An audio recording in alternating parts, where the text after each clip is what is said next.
Hello and welcome to the channel Physics Facts. Life begins where fear ends. जब हमारा डर खत्म होता है तो हमारी जिंदगी शुरू होती है।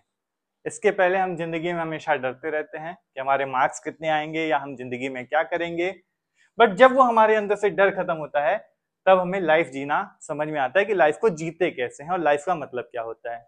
That was a beautiful quote by Osho. अब हम मूव करते हैं class 10th lecture number 1 of democratic politics, chapter number 1 power sharing.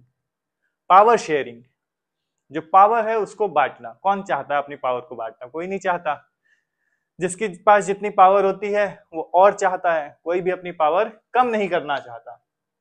ठीक है, तो हम इस चैप्टर को स्टार्ट करते हैं। इस चैप्टर का हम ओवरव्यू लेते हैं। अच्छा ठीक है, हम पावर शेयरिंग पढ़ रहे हैं और पढ़ रहे हैं डेमोक्रेटिक पॉलिटिक्स। इसका मतलब हम पावर शेयर कहाँ कर रहे हैं? गवर्नमेंट में करेंगे ना। हम इस चैप्टर में गवर्नमेंट के बारे में ही तो पढ़ रहे हैं। ठीक है, तो हम क्या करेंगे? पावर शेयर करेंगे गवर्नमेंट के बीच। गवर्नमेंट के बीच मतलब डिफरेंट ऑर्गन्स ऑफ गवर्नमेंट। तो क्या होते हैं ऑर्गन्स ऑफ गवर्नमेंट? अगर नहीं पता है तो जान जाओ। 3 ऑर्गन्स होते हैं गवर्नमेंट के। Legislative,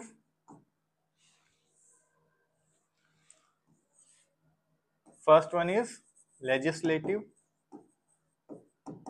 second is executive, and the third thing is judiciary.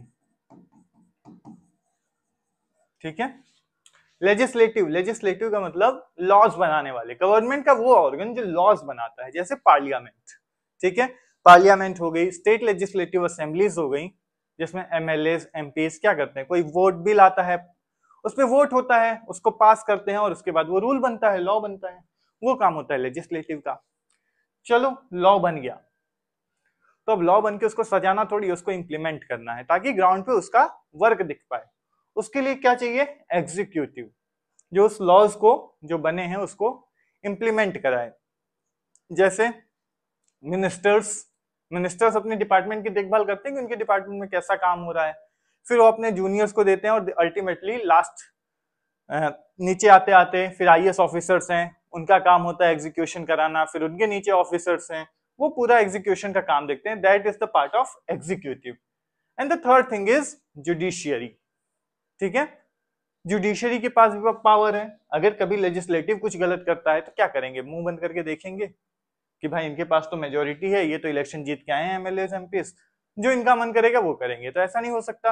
अगर ऐसा होता है किसी के पास भी, अगर हम ज्यादा पावर दे देंगे तो वो ज्यादातर चांस है कि पावर का मिसयूज करेगा। ठीक है, जैसे तुमने सुना होगा स्पाइडरमैन मूवी से, with great powers comes great responsibilities. तो जितनी ज्यादा पावर मिलती है उसके साथ उतनी रिस्पॉन्सिबिलिटीज बढ़ती हैं। पावर्स का मतलब ये नहीं होता है कि पावर मिलने के बाद अब हम कुछ भी कर सकते हैं। पावर मिलने के बाद सबसे बड़ी चीज ये होती है ये समझना कि हमें उस पावर का सही यूज कैसे करना है। पावर के साथ रिस्पॉन्सिबिलिटीज आती हैं। बट अगर कोई मिनिस्टर अपनी रिस्पॉन्सिबिलिटीज को ना समझे और अपने पावर के नशे में चूर हो जाए, ऐसे केस में एक सिटीजन क्या कर सकते हैं? 5 साल का इंतजार। उसके अलावा भी तो कुछ मैकेनिज्म होना चाहिए। तो ये मैकेनिज्म प्रोवाइड करती है जुडिशियरी। जुडिशियरी का काम है उनको चेक करना ताकि वो अपनी लिमिट क्रॉस न करें।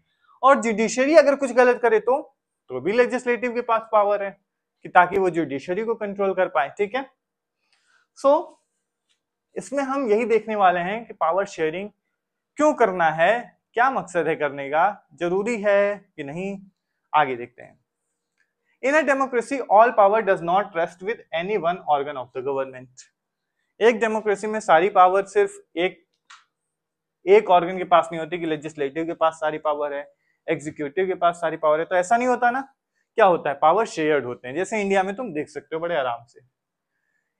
एक intelligent sharing of power among different organs is very important to the design of a democracy. और एक डेमोक्रेसी के लिए ये जो पावर शेयरिंग का आइडिया है, ये जो पावर शेयरिंग का स्ट्रक्चर है, ये बहुत इंपॉर्टेंट है।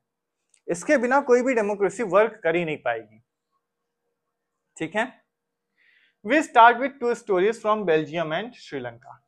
अब इस चैप्टर में हम बेल्जियम और श्रीलंका की कहानियों से स्टार्ट करेंगे और दोनों देशों के बारे में जानेंगे। क्या प्रॉब्लम थी वहां, कैसे पावर शेयरिंग ने उसको रिजॉल्व किया, या ऐसे लड़ते रहे लोग, ठीक है। How democracies handle demands for power sharing, और डेमोक्रेसीज कैसे पावर शेयरिंग की डिमांड को हैंडल करती हैं। क्या मतलब है पावर शेयरिंग की डिमांड को हैंडल करना? अगर कोई दो ग्रुप है, ठीक है, अब उसको एक पावर है जो किसी एक के पास है, दूसरे के पास नहीं है। जिसके पास भी पावर है वो नहीं चाहेगा कि पावर हम दूसरे को दें, कोई नहीं चाहेगा, ठीक है। तो वो क्या करेंगे, पावर शेयरिंग की जो डिमांड है उसको सामने वाले की डिमांड को समझेंगे, और अगर वो कंपैटिबल है तो वो देंगे, नहीं मन करेगा तो नहीं देंगे। तो हम यही देखने वाले हैं कि कैसे पावर शेयरिंग की डिमांड को हैंडल किया जाता है। आगे, the stories yield some general conclusions about the need for power sharing in democracy, और हम लास्ट में जाएंगे इस बात तक कि क्या जरूरत है पावर शेयरिंग की, बिना पावर शेयरिंग के काम नहीं हो सकता क्या? Can a single man not be all powerful? Modi ji को पूरी देश की कमान दे देते हैं, बाकी लोगों को हटा देते हैं, क्या जरूरत है बाकी एमपीज की, एमएलएस की, आईएएस ऑफिसर्स की? एक अकेला पूरे देश को संभाल लेगा? अकेला शेर है भाई, उतना तो कर ही लेंगे, ठीक है। And this allow us to discuss various forms of power sharing, और हम आगे डिस्कस करेंगे फॉर्म्स ऑफ पावर शेयरिंग, कैसे कैसे पावर शेयर किया जाता है, horizontal power sharing, vertical power sharing, ठीक है, अलग अलग तरीके से कैसे पावर्स को शेयर किया जाता है। तो ये आगे के चैप्टर्स में भी हम पढ़ेंगे, सारा चीज एक ही चैप्टर में नहीं पढ़ाया जाएगा, धीरे धीरे पढ़ाया जाएगा, ठीक है। स्टार्ट करें बेल्जियम की स्टोरी से। So this is Belgium. Belgium is a country where it is located. कहां पर है बेल्जियम? तो सिंपल सा यूरोप, आंसर है यूरोप में, ठीक है, यूरोप में है। बॉर्डर किसके किसके साथ शेयर करता है? बॉर्डर ये शेयर करता है नेदरलैंड्स उसके नॉर्थ में है, फ्रांस साउथ में, जर्मनी उसके ईस्ट में, और लग्जमबर्ग नॉर्थ ईस्ट में। लग्जमबर्ग, ठीक है। एरिया, इसकी एरिया हरियाणा से भी कम है, ठीक है, हरियाणा से छोटा है। पॉपुलेशन नियरली 1 करोड़ है, ठीक है, 1 करोड़ की पॉपुलेशन है, छोटा सा देश है। अच्छा, अब इसका हम एथनिक कंपोजिशन देखते हैं, ठीक है। एथनिक का क्या मतलब होता है? कोई एक सोसाइटल ग्रुप, ठीक है, एक सोसाइटी का ग्रुप। तो हम देखते हैं क्या है एथनिक कंपोजिशन। सबसे बड़ी प्रॉब्लम इस कंट्री में एथनिक कंपोजिशन की, जैसे ये कंट्री है उसमें 59% लोग, ठीक है, 59% लोग क्या है? Lives in the Flemish region and speaks Dutch language. 59% क्या बोलते हैं? डच, ठीक है। वेलोनिया में रहने वाले 40% लोग क्या बोलते हैं? फ्रेंच। और ये जो इतने छोटा सा 1% है, ये लोग बोलते हैं जर्मन, ठीक। बट जो बेल्जियम की कैपिटल है ब्रुसेल्स, बेल्जियम की कैपिटल क्या है? ब्रुसेल्स। ब्रुसेल्स में चीजें थोड़ी सी डिफरेंट हैं। क्या डिफरेंट है? यहां पर देखो मेजोरिटी कौन है? डच बोलने वाले मेजोरिटी में है ना, ज्यादा लोग कौन है? डच बोलने वाले। बट यहां पर डच स्पीकिंग सिर्फ 20% है और फ्रेंच स्पीकिंग 80% है। मतलब बेल्जियम की कैपिटल ब्रुसेल्स में फ्रेंच स्पीकिंग लोग मेजोरिटी में हैं और यहाँ पर फ्रेंच स्पीकिंग पूरे ऑल ओवर द कंट्री क्या है? माइनॉरिटी में है। ये चीज दिमाग में ढंग से सेट कर लो, ठीक है। आगे देखते हैं, ये मैप देख लेते हैं एक बार, community and regions of Belgium. तो ये देखो, ये है ब्रुसेल्स का कैपिटल रीजन, ठीक है, ये ब्रुसेल्स का कैपिटल है छोटा सा। और उसकी बात हमने कही, क्या कही?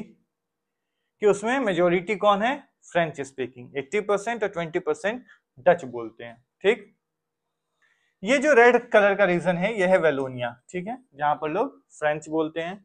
ये फ्लेमिश रीजन है जहां पर ज्यादातर लोग डच बोलते हैं। और ये है जर्मन स्पीकिंग, ये वाले एरिया जो जर्मनी के साथ बॉर्डर शेयर करते हैं, ठीक।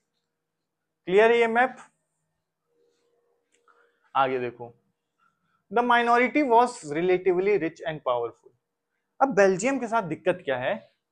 बेल्जियम में माइनॉरिटी कौन है? फ्रेंच। फ्रेंच बोलने वाले माइनॉरिटी हैं, वो रिच हैं और पावरफुल हैं। माइनॉरिटी हैं मतलब कंट्री में कम है, कंट्री में पॉपुलेशन इनकी कम है, बट ज्यादा रिच वो हैं, ज्यादा पावरफुल फ्रेंच हैं।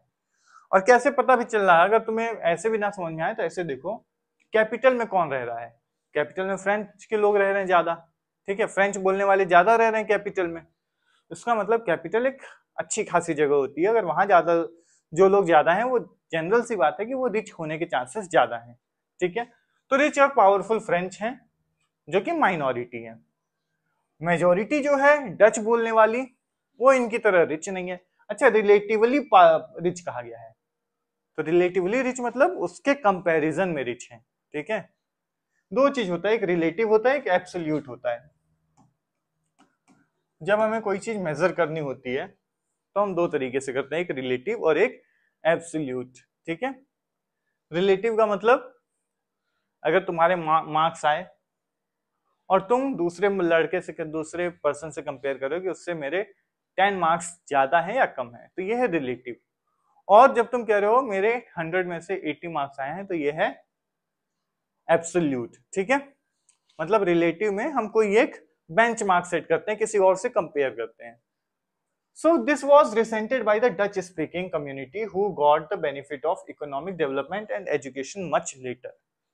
अब ये जो चीज थी, कंडीशन थी बेल्जियम की, ये डच बोलने वालों को पसंद नहीं थी। क्यों पसंद होगी? जब ये कंट्री है, इस कंट्री में ज्यादा हम हैं, मतलब मेरे कम्युनिटी के लोग ज्यादा हैं, एथनिसिटी के लोग ज्यादा हैं, तो ज्यादा पावरफुल तो हमें होना चाहिए। माइनॉरिटी कैसे ज्यादा पावरफुल हो सकती है? उनके पास ज्यादा पैसा है, वो ज्यादा इन्फ्लुएंशियल है, ये तो नहीं होना चाहिए। और इस वजह से डच क्या थे? रिसेंटेड, मतलब उनसे नाराज रहते थे, क्योंकि डच को जो इकोनॉमिक बेनिफिट मिला था वो बाद में मिला था, बट फ्रेंच, उनको फ्रेंच स्पीकिंग लोगों को ये पहले मिला था, तो वो ज्यादा पावरफुल है। अच्छा, मैं फ्रेंच कह रहा हूँ, फ्रेंच स्पीकिंग समझना, फ्रेंच फ्रांस के रहने वाले मत समझ लेना, ये लोग बेल्जियम के ही रहने वाले हैं, ठीक है, बट बोलते फ्रेंच हैं। This led to tensions between the Dutch-speaking and French-speaking communities during the 1950s and 1960s. तो 1950s और 1960s में इसकी वजह से दोनों के बीच में टेंशंस हुए, तनाव हुए, मतलब लड़ाई झगड़े। और ये जो टेंशन था, the tensions was more acute in Brussels, मतलब ब्रुसेल्स में टेंशन और ज्यादा था, ठीक है। ब्रुसेल्स में ये टेंशन कुछ ज्यादा ही था। Brussels presented a special problem. The Dutch-speaking people constituted a majority in the country, but a minority in the capital. Dutch बोलने वाले पूरी कंट्री में मेजोरिटी थे, बट कैपिटल में, राजधानी में, वो माइनॉरिटी थे, ठीक है। ये स्पेशल प्रॉब्लम थी बेल्जियम की, ठीक है। श्रीलंका की बात करते हैं। तो अभी तक तुम्हें बेल्जियम की प्रॉब्लम समझ में आ गई होगी कि क्या प्रॉब्लम है बेल्जियम के साथ, ठीक है। अब हम श्रीलंका पे आते हैं। श्रीलंका की कहानी कहां पर है? सबको पता है, ये रहा अपना इंडिया, और इसके यहां पर, ये कौन सा स्टेट है इंडिया का? दिस इज तमिलनाडु, ठीक है। सो तमिलनाडु के किस डायरेक्शन में है? साउथ ईस्ट, तमिलनाडु के साउथ ईस्ट डायरेक्शन में, ठीक। बॉर्डर किससे शेयर करता है? किसी से नहीं। क्यों? क्योंकि ये एक आइलैंड नेशन है। क्या ये एक आइलैंड नेशन है? क्लियर। एरिया कितना है? एरिया इसका 1.5 टाइम्स हरियाणा का, समझ लो हरियाणा का 1.5 टाइम्स। और पॉपुलेशन इसकी 2 करोड़ है, बेल्जियम से ज्यादा है, बट जो पॉपुलेशन है वो डाइवर्स है, ठीक है। पॉपुलेशन डाइवर्स है, मतलब उसमें अलग अलग लोग रहते हैं। कैसे कैसे लोग रहते हैं, क्या कंपोजिशन है पॉपुलेशन का? तो पहले है सिन्हाला, सिन्हाला स्पीकर। सिन्हाला एक लैंग्वेज है, तो जो सिन्हाला स्पीकर हैं जिन्हें हम क्या कहते हैं? सिन्हालीज, ठीक है, सिन्हालीज। सिन्हालीज स्पीकर 74% है श्रीलंका के। ये जो तुम्हें मैप दिख रहा है, so this colour is Sinhalese. ये सिन्हालीज पूरे श्रीलंका में फैले हुए हैं। और 18% क्या है? तमिल स्पीकर्स, ठीक है। 18% तुम्हारे तमिल स्पीकर्स हैं। उन तमिल स्पीकर्स में कुछ ऐसे तमिल बोलने वाले हैं जो श्रीलंका के ही रहने वाले हैं, और कुछ लोग ऐसे तमिल बोलते हैं जिनके फोर फादर्स कहाँ आए थे, इंडिया से आए थे, क्या करने, plantation labour, as a plantation labour. ठीक है, अच्छा प्लांटेशन लेबर पे ही एक बार थोड़ा डिस्कस करते हैं।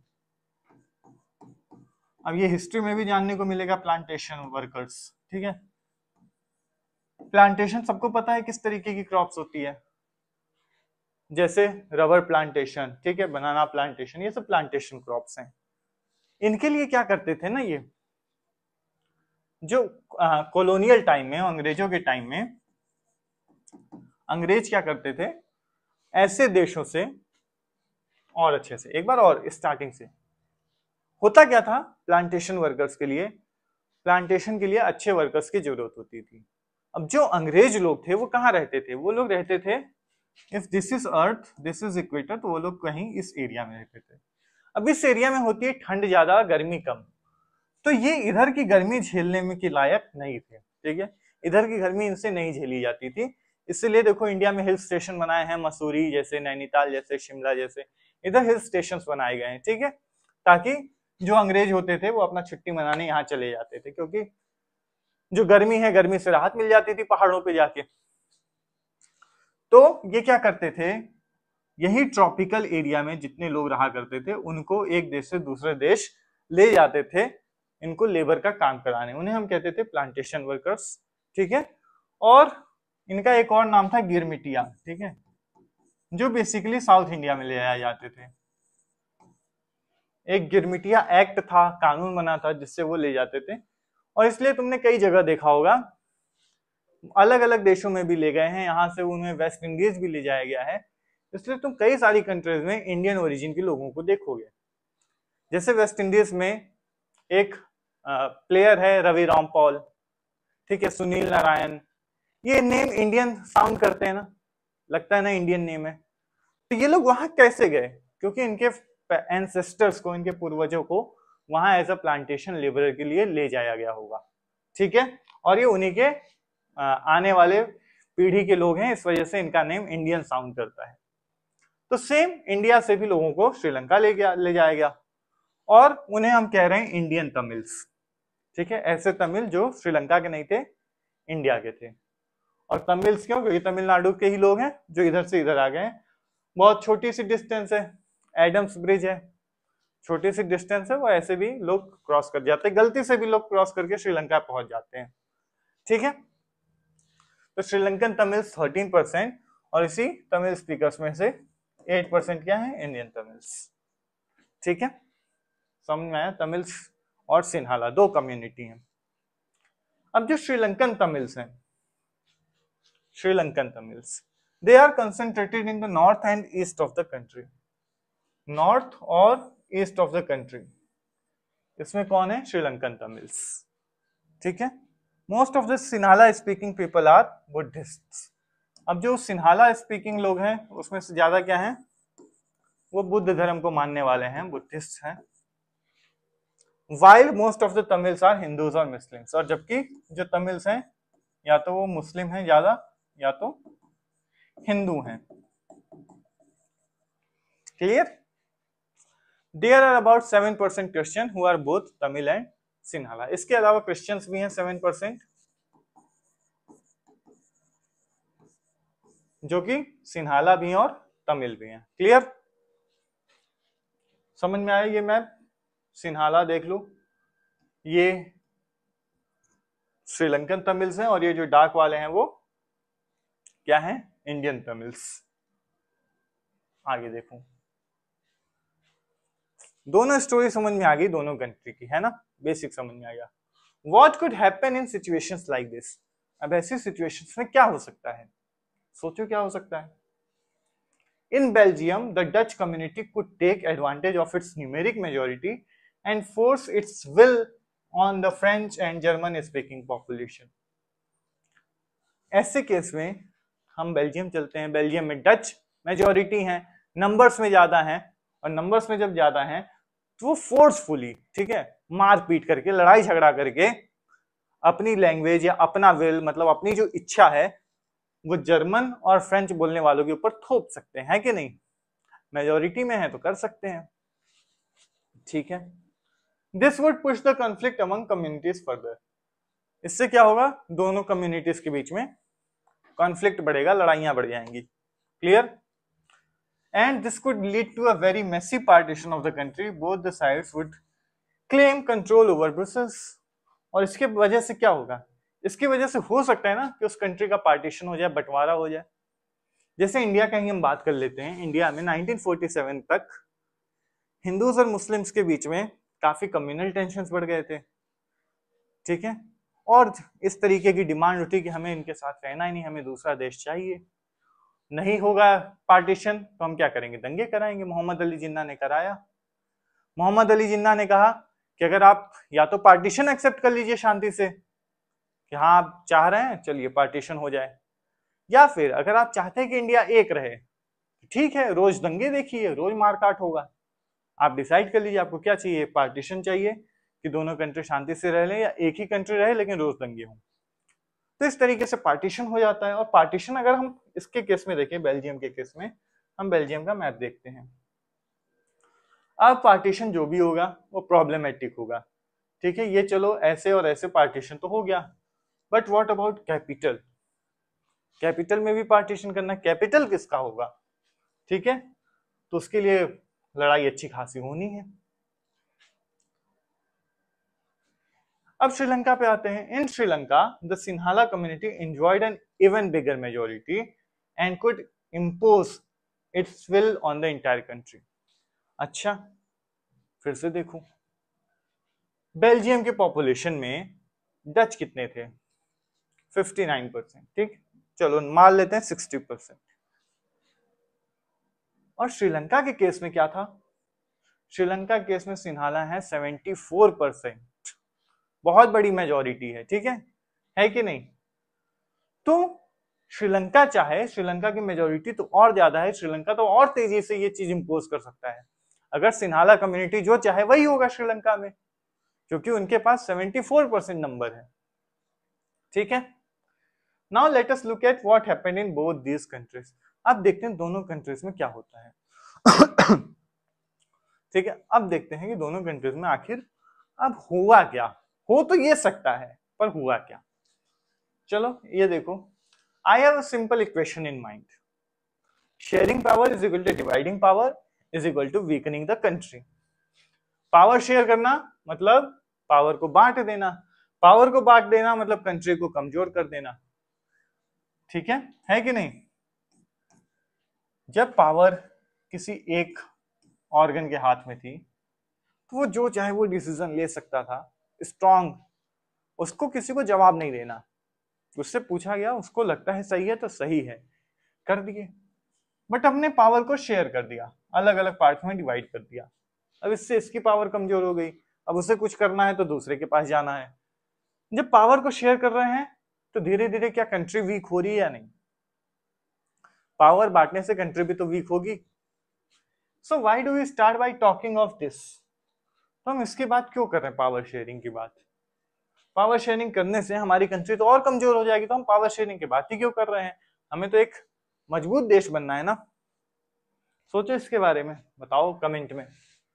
मेजोरिटेरियनिज्म इन श्रीलंका। अब हम पढ़ेंगे मेजोरिटेरियनिज्म। तो मेजोरिटेरियनिज्म की डेफिनेशन मैं इस टॉपिक के खत्म होने के बाद बताऊंगा, ठीक? अभी नहीं बताते हैं, पहले एक आइडिया बन जाए बेसिक कि क्या अच्छा मेजोरिटेरियनिज्म का मतलब क्या है, क्या हुआ था श्रीलंका में, तो तुम्हें ये मतलब बड़े आराम से समझ में आ जाएगा। Sri Lanka emerged as an independent country in 1948। Sri Lanka 1948 में एक इंडिपेंडेंट कंट्री बन गया, ठीक।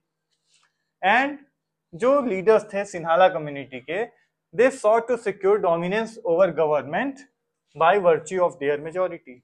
और जो सिन्हाला कम्युनिटी के लोग थे उन्होंने क्या सोचा, उन्होंने ये देखा कि हम क्या करेंगे, गवर्नमेंट पे डोमिनेंस स्थापित करेंगे, मतलब गवर्नमेंट हमारे अकॉर्डिंग चलनी चाहिए। क्यों? क्योंकि हम मेजॉरिटी में हैं और हम ये काम बड़े आराम से कर लेंगे, ठीक है। तो क्या हुआ as a result? The democratically elected government adopted a series of majoritarian measures to establish Sinhala supremacy. अब जो गवर्नमेंट बनी, अब उसने बस यही किया कि हमें अगर पावर में रहना है, डेमोक्रेटिकली इलेक्टेड है, तो डेमोक्रेसी का क्या मतलब है? Rule by the people. जनता जिसको चुनेगी वो शासन करेगा। और जनता कैसे चुनेगी? जनता चुनेगी जब मेजोरिटी हमें वोट देगा।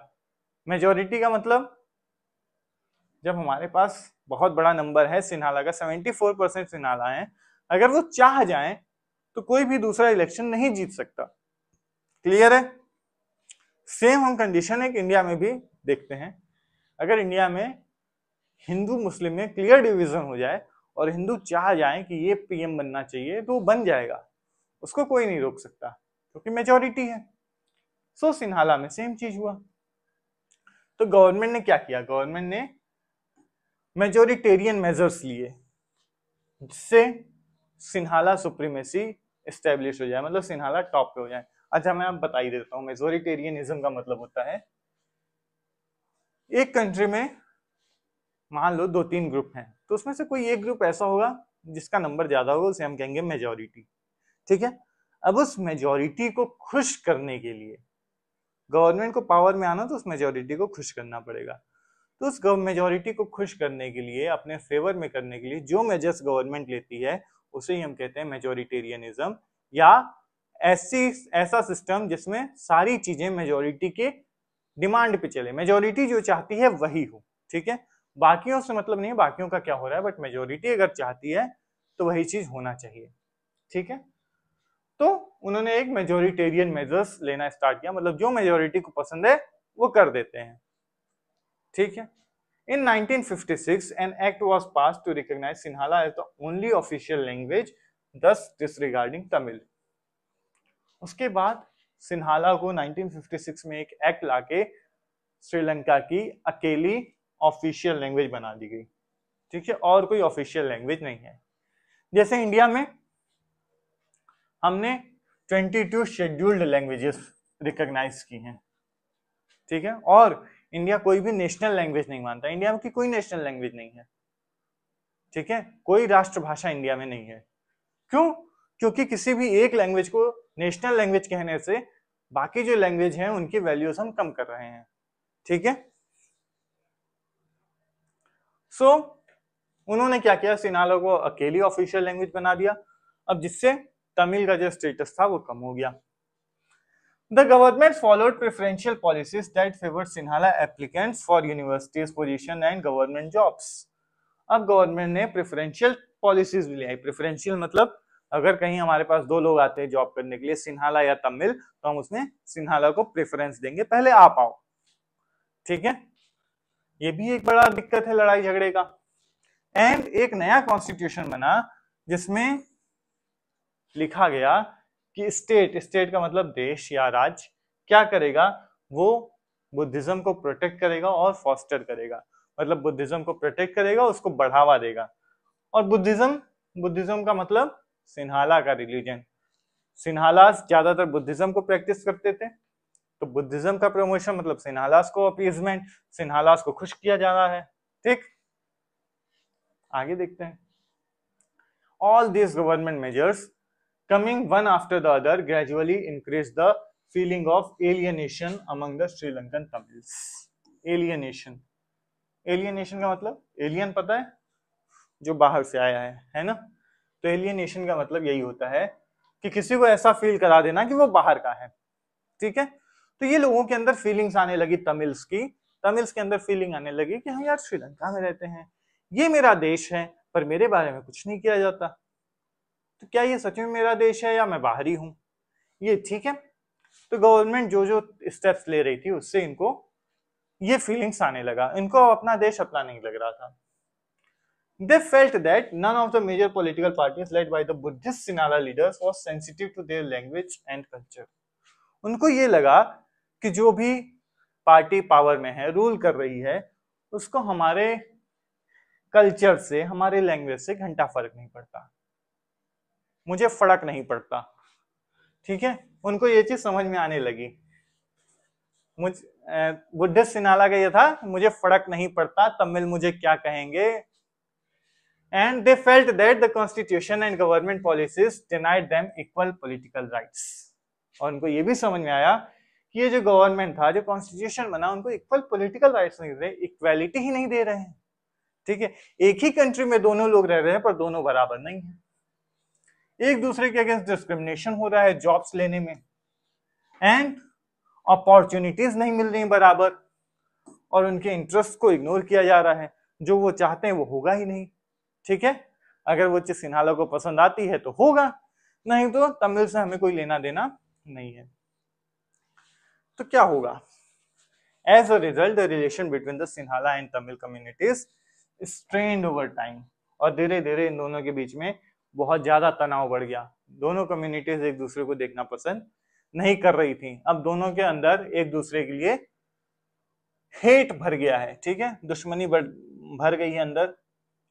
सो श्रीलंकन तमिल्स ने अपनी पार्टी लॉन्च की और तमिल को एक ऑफिशियल लैंग्वेज के लिए रिकॉग्नाइज किया जाए, इसके लिए अपनी फाइट स्टार्ट की, एक रीजनल ऑटोनॉमी की। ठीक है, रीजनल ऑटोनॉमी, रीजनल ऑटोनॉमी का क्या मतलब है? रीजन का मतलब एरिया, क्षेत्र। ठीक है, ऑटोनॉमी मतलब एक ऐसा एरिया जहां पर हमें ऑटोनॉमी हो, मतलब हम अपना डिसीजन लेने के लिए कैपेबल हो, हम अपना डिसीजन ले लें और हमें सेंट्रल गवर्नमेंट कुछ नहीं कहेगी। ठीक है, अच्छा ऐसा इंडिया में कुछ है क्या? तो बिल्कुल है। इंडिया में भी रीजनल ऑटोनॉमी को कई जगह देखा गया है। जो स्पेशल स्टेटस होते हैं, जैसे पहले कश्मीर को मिला हुआ था, वो एक रीजनल ऑटोनॉमी का एग्जाम्पल है। ठीक है, ऐसे नॉर्थ ईस्टर्न स्टेट्स को भी कई जगह मिला है, शेड्यूल 5 और 6 में। ठीक है, मतलब ऐसे लोग जिनका कल्चर डिफरेंस है और उनके लिए हम सबके लिए एक चीज अप्लाई नहीं कर सकते। ठीक है, अगर एक ही चीज हर एक लोगों को अप्लाई नहीं किया जा सकता। ठीक है, क्या मतलब इस बात का? सबके इंटरेस्ट अलग हैं, सबको पसंद कुछ और है, सबका कल्चर कुछ और है, किसी कल्चर में कोई चीज सही है, किसी कल्चर में कोई चीज गलत है। ठीक है, तो हम एक ही चीज, एक ही रूल सबके लिए अप्लाई नहीं कर सकते, है ना। So and equality of opportunity, और क्या चाहिए? इक्वालिटी ऑफ अपॉर्चुनिटी, ताकि एजुकेशन और जॉब्स में दोनों को बराबर मौका मिलना चाहिए। Clear? But their demand for more autonomy to provinces populated by the Tamils was repeatedly denied। But जो इनकी डिमांड थी कि हमें रीजनल ऑटोनॉमी चाहिए जहां पर तमिल मेजोरिटी में है, उसको हमेशा डिनाई कर दिया गया, मना कर दिया गया कि जाओ जो करना है कर लो, हमसे नहीं मतलब है। सो 1980s तक क्या हुआ? Several political organizations were formed demanding an independent Tamil Eelam in northern and eastern parts of Sri Lanka। अब क्या हुआ? 1980s तक बहुत सारी पॉलिटिकल ऑर्गेनाइजेशंस बनी तमिल्स में, जो अब डिमांड कर रहे हैं कि हमें श्रीलंका में रहना ही नहीं है, हमें श्रीलंका से अलग देश चाहिए, हमें अपना खुद का देश चाहिए, हम श्रीलंका में नहीं रहेंगे। उस स्टेट का नाम होगा तमिल ईलम। ठीक है, अच्छा यहां से एक ग्रुप बन के भी आया था, LTTE। LTTE क्या है? एक टेररिस्ट ऑर्गेनाइजेशन है। इसका फुल फॉर्म है liberation tigers of Tamil Eelam. मतलब लिबरेशन का मतलब फ्रीडम, टाइगर्स का मतलब पता ही है, तो तमिल ईलम मतलब इस स्टेट के फ्रीडम फाइटर्स। इस तरीके का कुछ इन्होंने ग्रुप बना लिया, LTTE। और उसके बाद LTTE ने काफी यहाँ पर मारपीट की है, बहुत लोगों को मारा है, एंड जो हमारे प्राइम मिनिस्टर थे राजीव गांधी, उनके असैसिनेशन में भी LTTE का बहुत बड़ा हाथ था। ठीक है, LTTE ने ही उनका असैसिनेशन कराया था। पता होगा कैसे हुआ था? नहीं पता होगा तो पता करना। ठीक है, सो नेक्स्ट देखो, the distrust between the two communities turn into widespread conflict. जो इन दोनों के बीच में डिस्ट्रस्ट था, अविश्वास था, दोनों एक दूसरे भरोसा नहीं कर रहे थे, ये धीरे धीरे एक बहुत बड़ा कॉन्फ्लिक्ट बन गया। ठीक है, बहुत बड़ा झगड़े की जड़ बन गया, and it soon turn into a civil war. और ये क्या बन गया? Civil war. सिविल वॉर का क्या मतलब? एक violent conflict between opposing groups within a country that becomes so intense that it appears like a war। एक वॉर जैसी सिचुएशन है, बट वॉर किसी दो कंट्रीज के बीच में नहीं हो रही, एक कंट्री के ही अंदर दो अलग अलग ग्रुप्स में वॉर हो रहा है, उसे कहते हैं सिविल वॉर।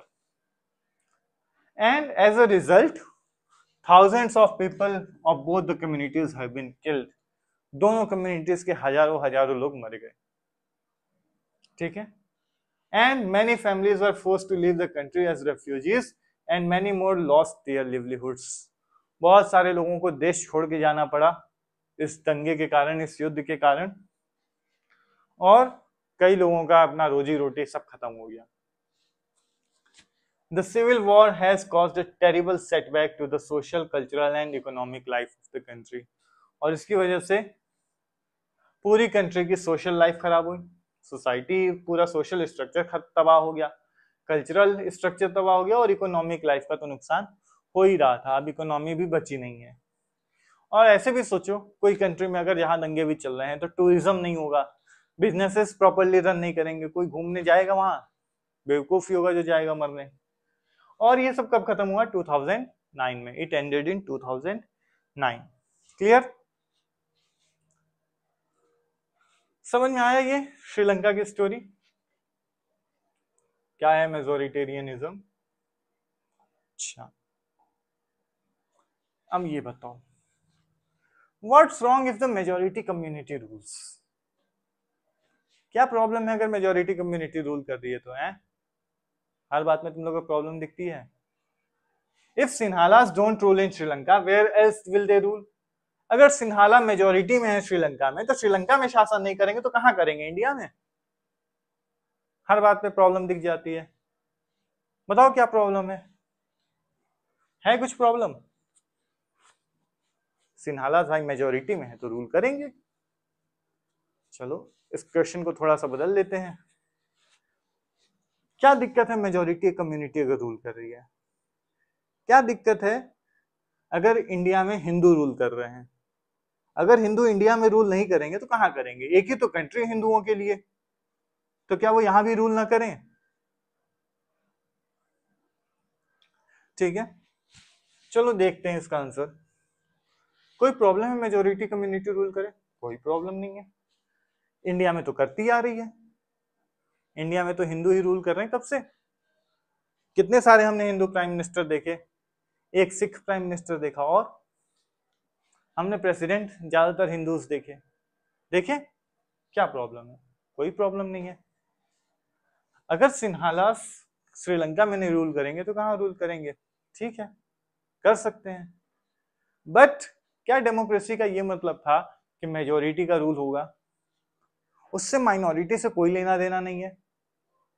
मेजोरिटी रूल का ये मतलब थोड़ी था कि तुम माइनॉरिटी को परेशान कर दो। इवन अंबेडकर ने कहा था कि एक सबसे अच्छी डेमोक्रेसी वो है जो अपने माइनॉरिटी की रिस्पेक्ट करे। ऐसी कंट्री जहां की माइनॉरिटी खुश है, भले रूल एक, जैसे इंडिया में रूल एक हिंदू गवर्नमेंट का है, हिंदू मेजोरिटी में है, बट मुस्लिम्स अपनी लाइफ कंफर्टेबली जी रहे हैं। यहाँ पर बुद्ध धर्म मानने वाले लोग कंफर्टेबली जी रहे हैं, उनके वो हर एक मैटर में हिंदूज के इक्वल है। ठीक है, हर एक मैटर में ऐसा कोई भी राइट नहीं है जो हमें मिला हो, हिंदुओं को मिला हो, बट मुस्लिम्स को ना मिला हो। ठीक है, या कोई एथिस्ट है, वो भी उसी तरीके से इस कंट्री में आराम से रह पा रहा है, भले वो अकेला हो अपने रिलीजन को मानने वाला, लेकिन उसके साथ कोई भी डिस्क्रिमिनेशन नहीं किया जा रहा है। बस यही प्रॉब्लम है, प्रॉब्लम कुछ भी नहीं है। कोई भी मेजोरिटी कम्युनिटी रूल करे कोई दिक्कत नहीं है, बट कोई भी रूल ऐसा नहीं होना चाहिए कि जिसमें माइनॉरिटी को कोई राइट्स न दिया जाए। माइनॉरिटी ठीक है भाई, माइनॉरिटी है, कम नंबर्स हैं, वो इलेक्शन में अपना कैंडिडेट नहीं जिता सकते, पर इसका मतलब ये नहीं ना कि जो जीतेगा वो अपने मन का करेगा। उसके ऊपर कुछ रिस्ट्रिक्शंस होनी चाहिए ना, ताकि हम इक्वालिटी का प्रिंसिपल होल्ड कर पाए।